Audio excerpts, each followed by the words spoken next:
Welcome, Aoife. I'm so happy to have you from Dubai, and I'm excited to hear your story with MS, your diagnosis, and anything you would like to share.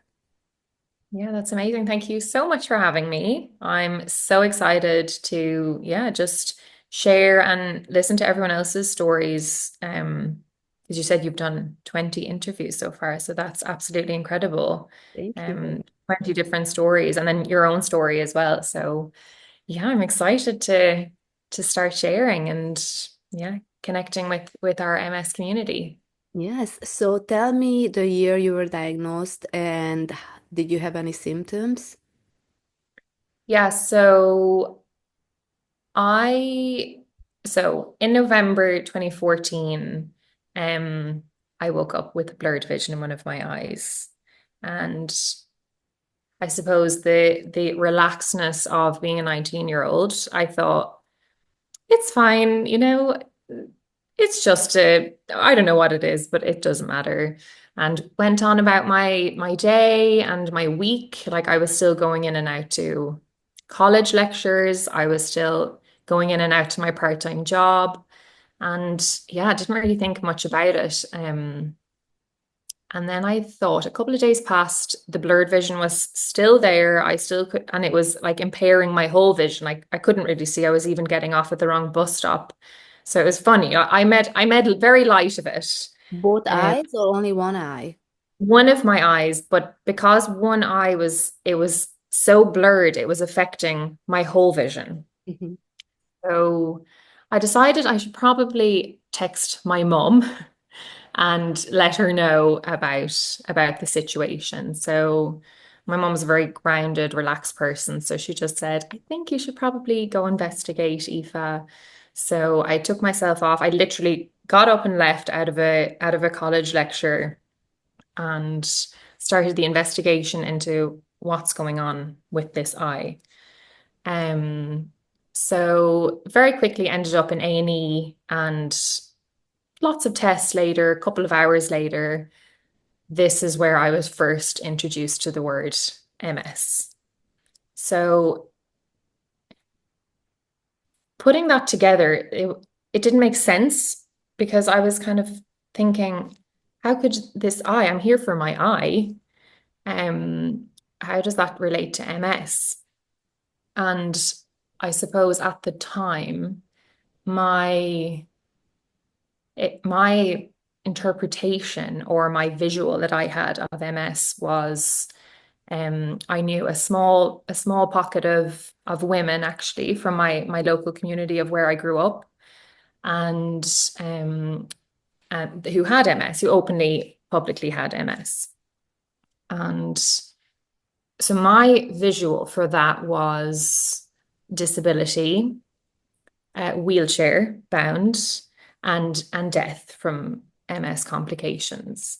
So it wasn't the most inspiring vision when I heard this word. So that was my association initially.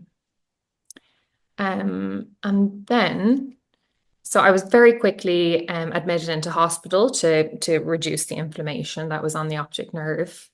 And then we get into the deep dive testing, MRI, lumbar puncture, or spinal tap. And then it was confirmed. So yeah, it was a quick turnaround, which is so crazy to think. All in all, gosh, it was from the time my eye went blind, it was under 2 weeks. And how long Yes. took your eye to recover fully, or do you have any issues with vision? Yeah, thank goodness I had full recovery, which I was delighted because they did mention at the time, it might not. So I think that kind of quick intervention from their side to reduce obviously as much damage as possible, as quickly as possible, was incredible there. So yeah, I did regain my full sight back and so that was good. And this was 11 years ago, right? 11 years ago. My 11th anniversary is this year, which is crazy. Like in one way, it feels like another lifetime ago.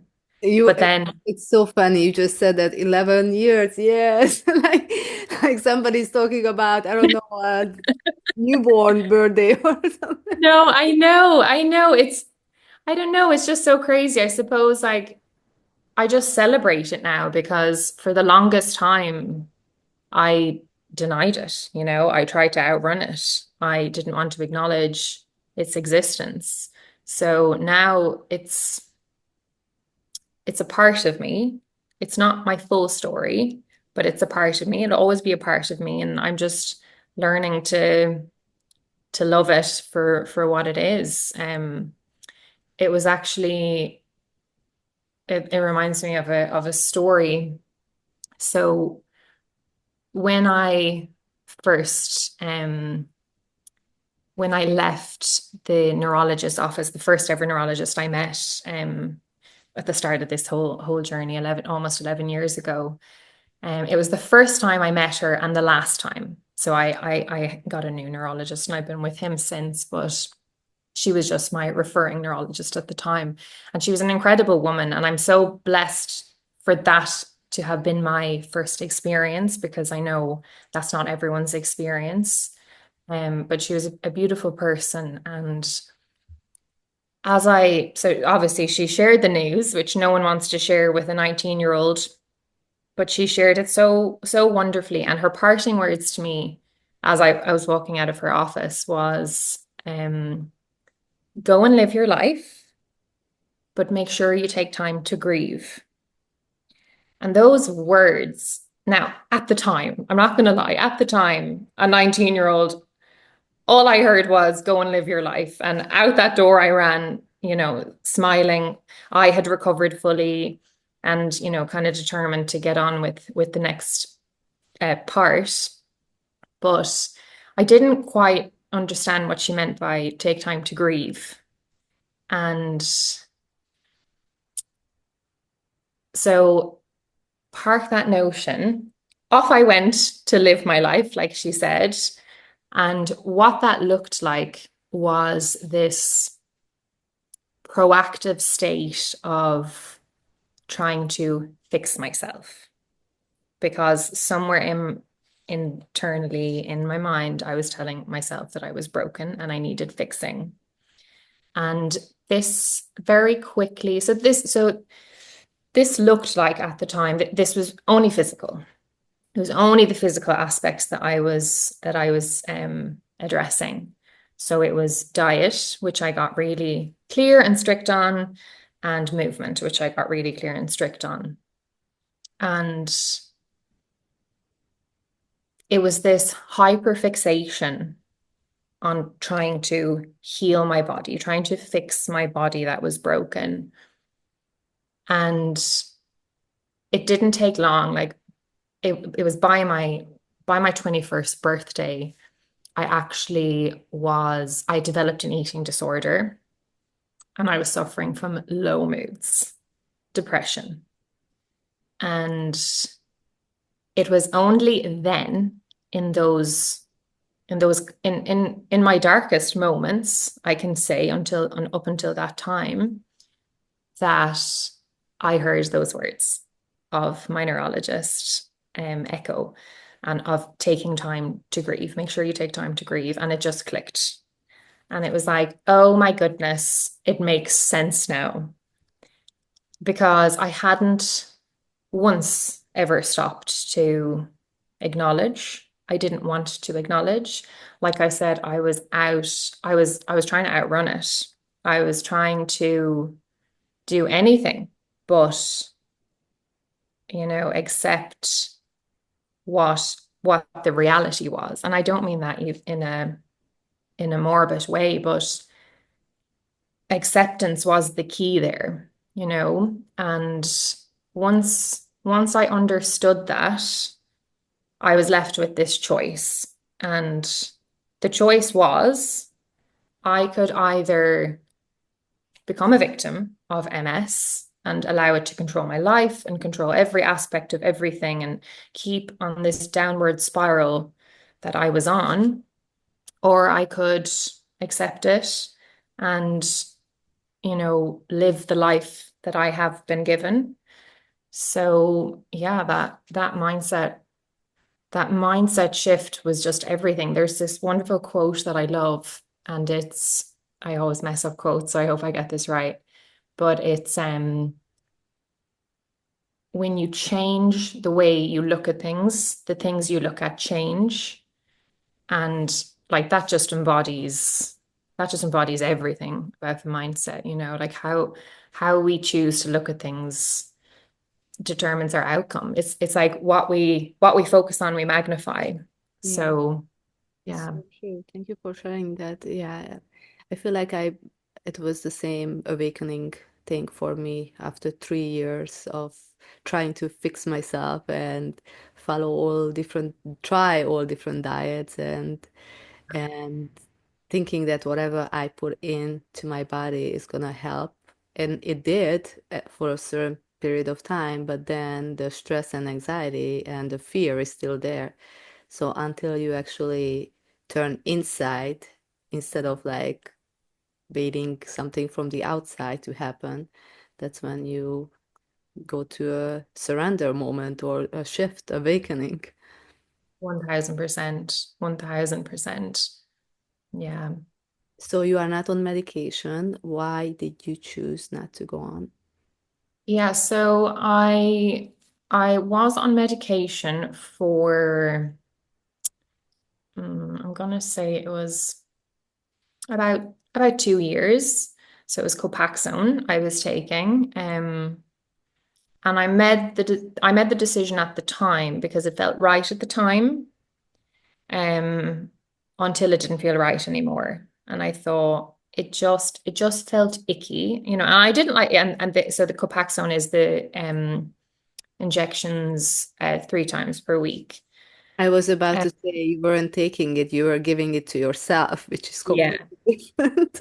yeah, it was the injectables, and I didn't like needles to begin with, but now because of Copaxone, my relationship with needles has improved immensely. Now I'm okay to get my blood taken and I'm not, but so that was a positive I took from that. But yeah, it just didn't feel right anymore. I was kind of getting a lot of with Copaxone sometimes if you inject into a capillary, you can get, and this is a warning they give you, you can get, like, they call them heart attack like symptoms, and you just wait it out.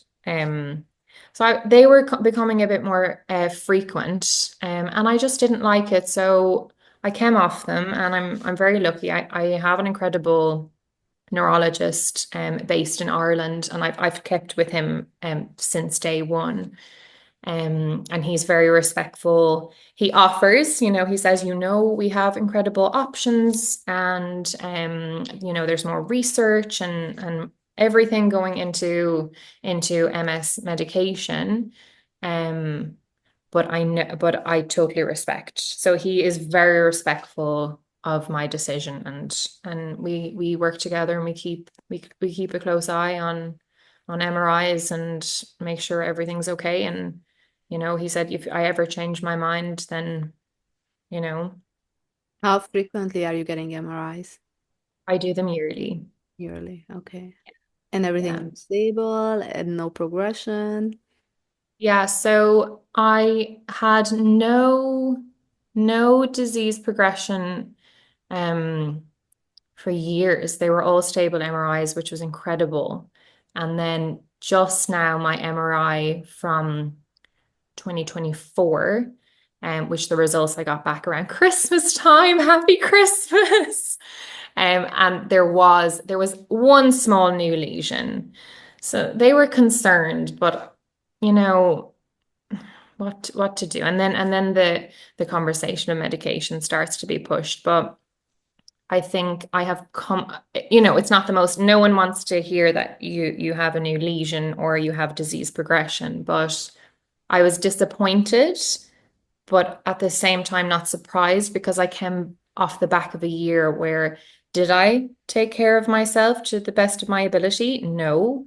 Um, was I under more stress than the normal year? Yes, I was. So I know the things, and I can rationalize it now without going into a spiral of panic. So I was yeah, about I'm to not ask, you probably know what happened there, why there was a lesion. 100%. Yeah. Yeah. Yeah, it's interesting to think of those who go for an MRI and hoping for the best, but in the meantime, they live like a super stressful life. And of course, there are lesions. Of course, it's progression. 1000%. 1000%. And I think that is what is missing for information for us. I know you do incredible work trying to spread the word. Um, I try to spread my story as much as possible, and allow people to know that we can live great lives too. But there are these non-negotiables, I call them, that we have to do if we want to lead a heavy life. I believe everyone should do them, not just people with a chronic illness on their medical chart. But I like to think about it, and I say this to all my family, my friends, and my clients, that you think of it as your wellness or your health habit toolkit. So the idea of it is, you know, I believe with every experience that we have, hopefully we learn a lesson from said experience, and that those lessons are what we take and we put into our toolkit. And we can build our toolkit throughout our life. It should be an ever-growing process, but these are the resources that we come to take. Either it's daily, it's monthly, it's in time of crisis or struggle or hardship. And I just think there are some non-negotiables that we should all have in our toolkit. I think, if we were to draw our mental toolkit on a piece of paper, it would all look so different because we're all different. We all need different things. But there are some non-negotiables for sure, like diet is is an incredibly powerful tool. Like we both said, we tried it and that was our only tool at the beginning, but you add to that. We know now with all the research about the gut-brain barrier, our gut being our second brain, and that's incredible information for us. So that I do believe diet should be in all of our toolboxes, and movement. I think movement is another one. Um, and most people look at movement, I think, as physical health, which of course is important, like keeping your muscles strong and keeping agile and nimble till old age is incredible. But for me, movement is so much for my mental health, you Yes, know? I was about to say it's a medicine for anxiety, for stress relief, just to change your hormones by increasing your heart rate. It does incredible things. Yeah. Yeah, I will after moving my body, and I make that a non-negotiable every day. I always know I will feel better after it. Yes. And what other tools do you have in your toolkit? Yeah, so sleep. Mm-hmm. I am a big, big believer on sleep. It's funny, there's a running joke, my You family, don't they call have me. kids, right? No, I don't. Okay, we're gonna circle back to that I topic know, because I know. it's on the top of my list and always gets to the bottom by the morning because I'm like, this is never gonna change. I know. And I will say that is one of my fears. I'm going to call it a fear of when that time comes that me and my partner are ready to start our family, is that lack of sleep. Because I'm so dedicated to sleep and my nighttime routine. it's taken really seriously. Um, my family all call me grandma because of my bedtime and this big, long, sleepy girl routine. But I do think it's so important because whenever I miss out on my vital sleep, I'm cognitively affected. So for now, it's an important Sleep one. as much as you can. I love that. Um, what else would I put in? Having a your trusted circle of friends and family of just people around you because as humans we're social beings, and it's such a fundamental part of our well-being. And I think just having small pocket of people, it doesn't have to be big. I'm not about big circles anyway, but I think it's fundamental, I think, to be able to lean on in the hard times, but also to be able to celebrate in with the joy and happiness too. Yes. Do you have any close friends with MS, or are you part of any MS communities? No, actually, no, I none of my close people have MS. And I've never joined any MS communities, but because I kept my MS a secret for almost 10 years. So I didn't tell a soul. I was so frightened to be known and to be labeled as the girl with MS and be associated with what I thought disability. So yeah, I didn't get involved. I just tried to be a lone soldier for the longest time. But ever since sharing, I shared online maybe almost 2 years ago. Don't you And have these free feelings? Doesn't oh that my goodness. amazing just to be able to show the world that yes, you have MS, but you are also, you don't need to be labeled because you are thriving and you are living symptoms free? Yeah, no, it was, I didn't realize how incredibly healing it actually would be.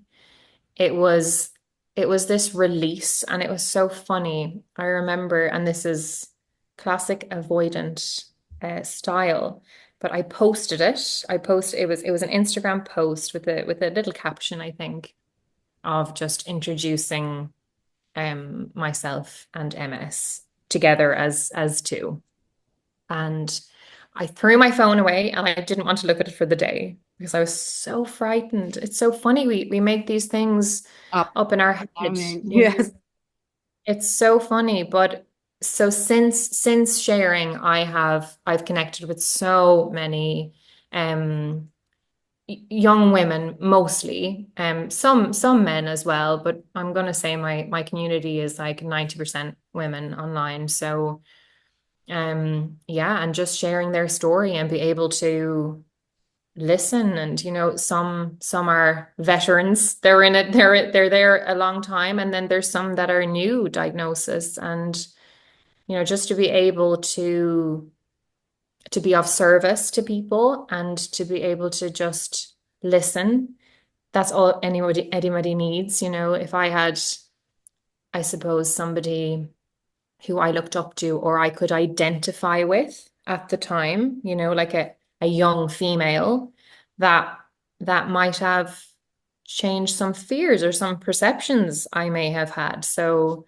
I think yeah, I'm always there. I always say to them, I am there at your beck and call, let's just chat. So I was yeah, about my next question was how your career changed because of MS. Did any? yeah. Well, I didn't really have a career to begin with. At 19, I didn't know what I wanted. Um, it's funny. I left home for the first time the year previous, out of mum and dad's nest and up to Dublin City in Ireland Do you think And that contributed to your diagnosis as well? Like being no, in a different no, country? No? Okay. no, it was the same country. So I did grow. Yeah, I grew up in Ireland, but just from the countryside. So it was just up to the city, and I was excited. And the only reason I went up there was because my boyfriend at the time lived up there. So I didn't know I what course. thought you were talking about Dubai. When did you move to Dubai? Um, 6 years ago. Okay. All right. Yes. So no. What was I Your saying? career, how it My changed. career. Yeah, so I didn't really have a clear picture of what I wanted that to look like to begin with. But I suppose how it's progressed now, um, you know, I now have set up an online business, which is working with people with chronic illnesses such as MS to work through to there is a grieving process. Like, let's work through this.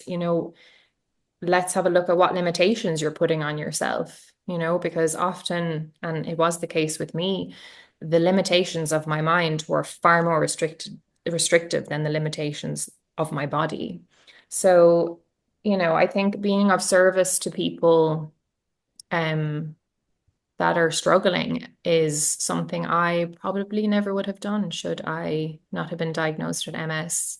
And yeah, I love information. I love studying. So I feel like I've studied, I've been studying and I'm still studying. So I'm studying now to be a psychologist to even more further help people, because I think there's a gap there, when people are diagnosed, we need support. We need to know how to transition from this old life into this brand new future that we have no idea how to navigate, because how could we, it's like standing on a rug, and it gets pulled out from underneath you, and all of a sudden everything is shaky and there's no stability. So if I can help if I can help one person, that's my mission complete. I love that.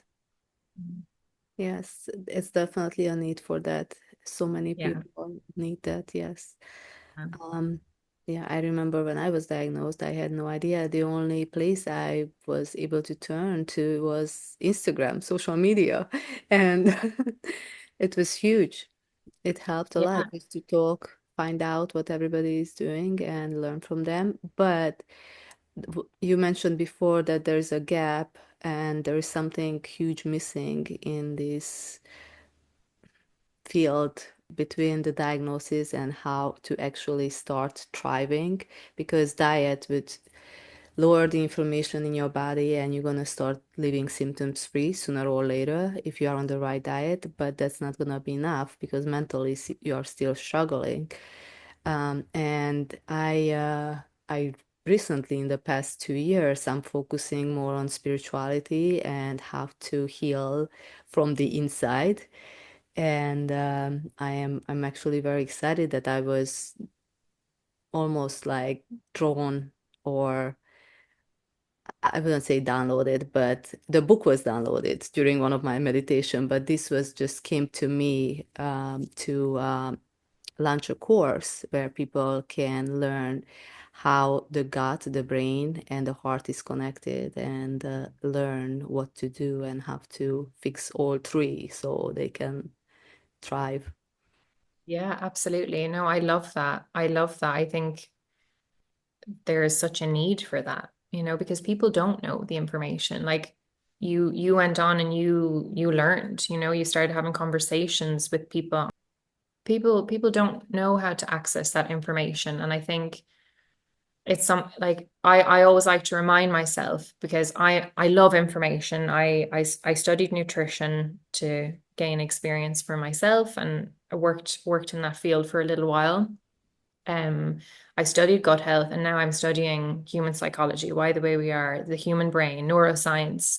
So although I am studying the information, I always remind myself that when you are explaining or passing information on, you should explain. People don't know, and I like to explain it as if you were to explain it to a child. And I know that might sound so basic, but if someone were to, like, for example, my brother is a an engineer, a biomedical engineer. When he has conversations at home about his job, I have no idea what he's talking about. So he has to explain it to me like I'm a child. So, I like those reminders, and just to make information more accessible and to make it easier for people so we can learn. Our bodies are incredible. Our bodies are these incredible vessels, for lack of a better word. And if we take care of them, they will take care of us. Very true. What kind I of s- diet are you on? Just to circle back on the diet for somebody who is just trying to change their diets. yeah, so my diet is gluten-free, fully, dairy-free for the most part. I love cheese, so I do have cheese every now and again, but for the most part, I keep it dairy-free. What kind of Um, cheese? so I would have goat's cheese if I were to have cheese. Occasionally some feta, but it doesn't come into my diet on a weekly basis. That would be kind of like you know, the odd time. So yeah, fully gluten free, for the most part dairy free. I like to keep sugar and refined ingredients to a minimum as best I can, excluding natural sugars like fruits and stuff. Um, so yeah, that is my baseline always. But should I ever feel, because we can feel our bodies, like, if should I ever feel like there might be inflammation brewing, or there's a time of stress, or there's a bit of a crisis, um, I will I will go fully elimination on the grains, the sugar, gluten, dairy. They're all gone, and it's very whole food based. Um, when I was first diagnosed, now I know I said I purely only took it on as physically. I was physically. The irony was I was the phys I was physically the fittest, but my mental health was spiraling.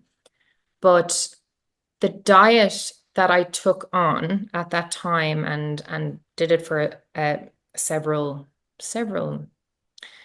I did it for about a year, I'll say. It was my own modified version of Terry Wall's her diet. And I do believe that protocol that I put myself on is a huge reason as to why I'm so well today. I think that you know, was incredible for my body. And I will tip in and out of that every now and again when I need to. Yeah, it was To a sur- reset for your to lower your inflammation, probably. yeah, no, it was incredible. But I suppose to go back to your question on if I have anything else to say, we're all in different stages of our journey, and we all move through it, and we all feel it differently, and when we need to. But if there is anybody listening to this that, you're in the denial phase, you're trying to outrun, you know, the reality, or you're struggling with acceptance, I suppose my message would be just stop and breathe, and like fill yourself with self-compassion, and know that it's of course you're going to feel this way. You don't know how to manage this. You don't have the tools just yet, but you will have them. And the power in acceptance is everything. It's like asking yourself, I remember feeling really angry. And it's so funny because anger gets such a bad rap. With our range of emotions. Society has labeled all of these emotions as, happy and joy as our positives, and anger and fear and sadness as our negatives. But we're supposed to, as humans, feel the full range of our emotions. We are supposed to feel every single one. The problem happens when we suppress the emotions, and then it manifests as unhealthy anger, for example. But I remember feeling really angry, um, which of course we know is part of the grieving process. But my particular triggers, and this was just off the back of being diagnosed, my particular triggers were seeing people um similar age to me who were drinking alcohol and eating McDonald's. That was another random trigger. And I remember being so angry and looking at them and thinking to myself, why me? I have spent my whole life playing sport, eating relatively well, have never taken substances. Why me?